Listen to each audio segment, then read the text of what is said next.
There's a holdup in the Bronx. Brooklyn's broken out in fights. There's a traffic jam in Harlem that's backed up to Jackson Heights. There's a scout troop short a child. Cruise ships do and I go wild. Car 54, where are you?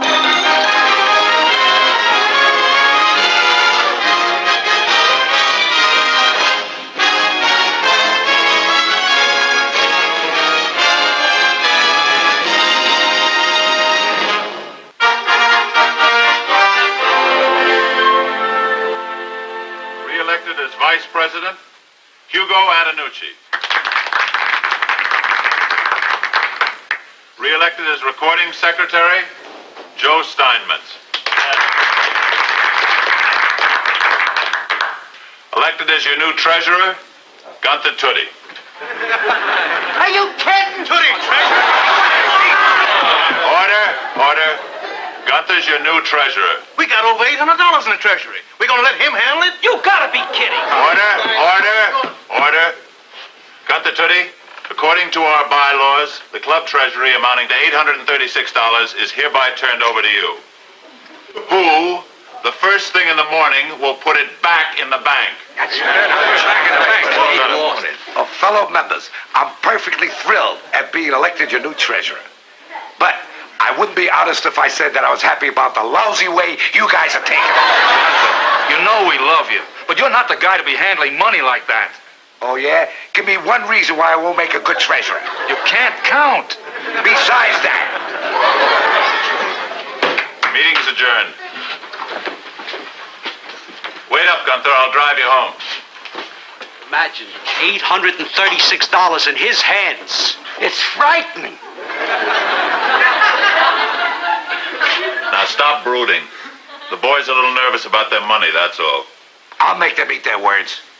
Before I'm through, they're going to say I'm the best treasurer that the Brotherhood Club ever had. Now, Gunther, I've been your partner long enough to know what's going through your mind.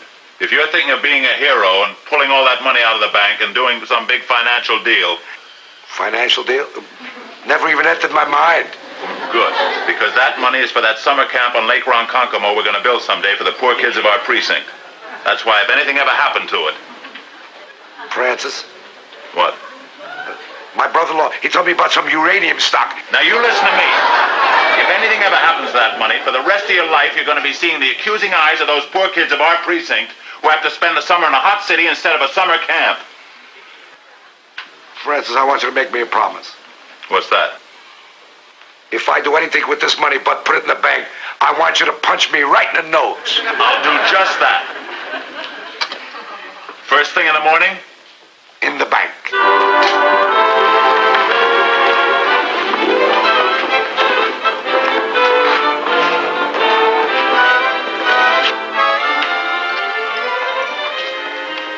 Officer Tootie. Yes? Have I been looking to run into you for months? This is for you. A wristwatch for me? Don't you remember me? Foster, Fink Foster. I had that cigar store. We caught you taking bets on horses. We had to padlock you. But we were just doing our duty. Are you kidding? That was the biggest favor any man ever did for me. I closed that joint, sold it for $800, and went into the stock market. Stock market? Look at that. 40 grand. $40,000. I've taken it all out of the bank, and I'm buying Peruvian tin plate. It's a $2 a share. It ought to go to 100. 100? No, I'm sorry. This money goes in the bank. Okay, it's your life. I suppose we have to have poor people, too. See ya.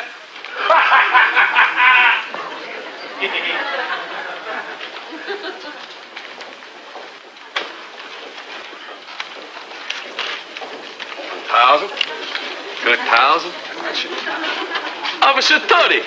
Yes? Don't you remember me? I'm Tony. I come around the police station, shining shoes. Oh, yeah, Tony Shoeshine. I haven't seen you around.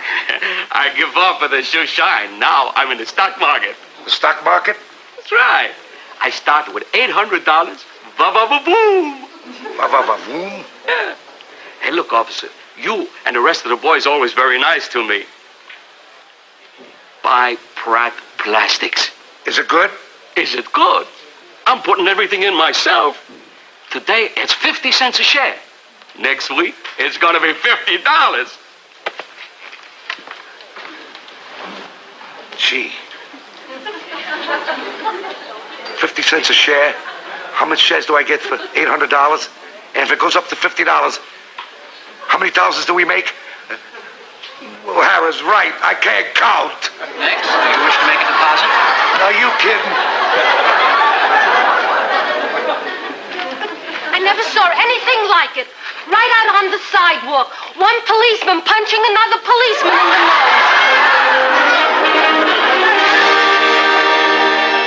Did I tell you? Did I tell you? You let a screwball loose with our hard-earned money. The stock market. He wants to gamble our $836 in the stock market. Gamble. It's showing faith in our country's progress. That's what it is. We're just following the footsteps of great men who bet on the future of America. George Washington, Thomas Jefferson, Fink Foster, Tony Shushan. The chair will entertain a motion to investigate, select, and buy stocks with our available funds. Do I hear a motion? I move that we have our treasurer's head examined. Besides, that comes under new business. Muldoon, talk to him. Gunther, for the last time, put it in the bank. Put it in the bank. Everybody's cleaning up, and we got $836 laying there doing nothing. You know, maybe he's got something there. I got a cousin too dumb to coming out of the rain. He played the stock market, now he's got an apartment on Park Avenue. Now listen, I know Tootie's enthusiasm. Don't get sucked in. It's like a disease. You're out of order. Besides, you're not even on a committee. Look, everybody's making money on the stock market these days. Why should we be the only slobs left out in the cold? I say we take the money and put it in the stock market. I say if we do that, we'll be the first investors to lose every cent in the first half hour. Well, what makes you so sure? Because Tootie thought of it. That's the confidence I have in this man. You're right. A motion has been made and seconded. All those in favor, raise your hands. Opposed? Chicken. Motion is carried. Now, what was the name of that stock that Fink Foster and Tony Shushan gave us an inside tip on? Peruvian tin plate and Pratt Plastics. That's it. Come on, let's go and buy it. Now, wait a minute, you guys. Okay, you guys voted to buy stock. Do it in the right way. Get some good advice. I have a cousin Kevin who works down at Wall Street for some investment counselors. Let me take you down there. Are you kidding? Fink Foster and Tony Shushan told us that the stock is going to skyrocket, and that was yesterday. Every minute we spend here is probably costing us thousands of dollars. Come on. Wait. I'm pleading with you guys for your own good. Let me take you down to those investment counselors. Their office is downtown. Clark, and Hershkowitz. Clark, and Hershkowitz. Listening to that name just cost us $200. Come on, let's go.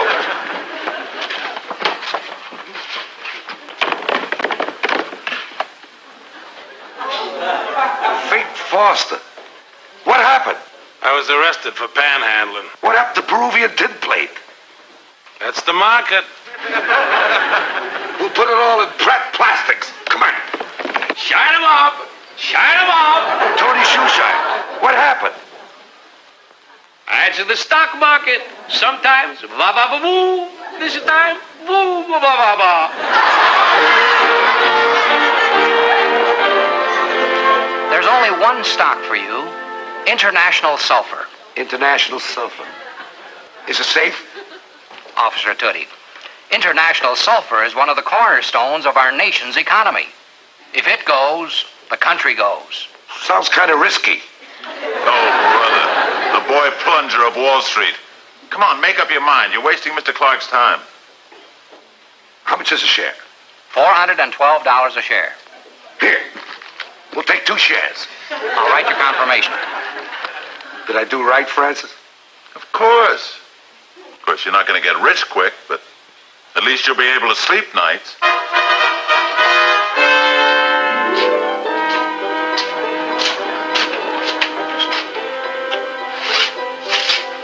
Gunther, it's 4 o'clock in the morning. I couldn't sleep. Francis, I'm scared. Scared? I was the one who talked the boys into buying that stock. Yesterday I had over $800 in my hand. Today all I have is a piece of paper. Gunther, that piece of paper says we own 2 shares of International Sulfur. It's as good as gold. You heard what Mr. Clark said. So what? We didn't even know which Mr. Clark we were talking to. Clark. Gunther. Maybe it was a clerk that wasn't even with the firm. Maybe it was some guy who just slipped into the office when there was nobody there. He took our money, and he's off to Mexico by now. Gunther, don't be ridiculous. At least if we talked to Hershkowitz, we'd know where we were. There's only one of him. Gunther, you're in a panic. They're perfectly legitimate brokers. I told you, my cousin Kevin works for them. All right, now that it's out, I might as well tell you. Your cousin Kevin always looked a little sneaky to me. Gunther, you're hysterical. I can't help it, Francis. Here I haven't been treasurer 2 days, and instead of $836, all we own is 2 shares of something called International Sulfur. Who knows if there even is such a thing? Oh. Where's your phone book? Over there. Gunther, it's a giant corporation. It has a AAA rating. They have plants all over the world. The only thing I'm sure it has is our $824. That's a load off my mind. What? At least they got a telephone. Of course they've got a telephone. Oh, no. Now what? It just says the International Sulfur Building. They don't have a street address down. I don't like it. It sounds phony. Gunther. Well, how come they didn't put an address down? I'm in the phone book, too. It just doesn't say the Gunther Tootie Building. Gunther! Francis, we should have checked first. We should have put the money in the bank. Now you listen to me. We've invested our money in the safest stock on the market. How do you know? How do I know? Well, for one thing, I mentioned it to Captain Block this afternoon. And you know what? Captain Block himself owns 4 shares of International Sulfur. He does? Captain Block owns 4 shares of it? That's right. Now, will you go home and get some sleep? Oh, why didn't you tell me that before? That's all right. Bob. Good night. Good night.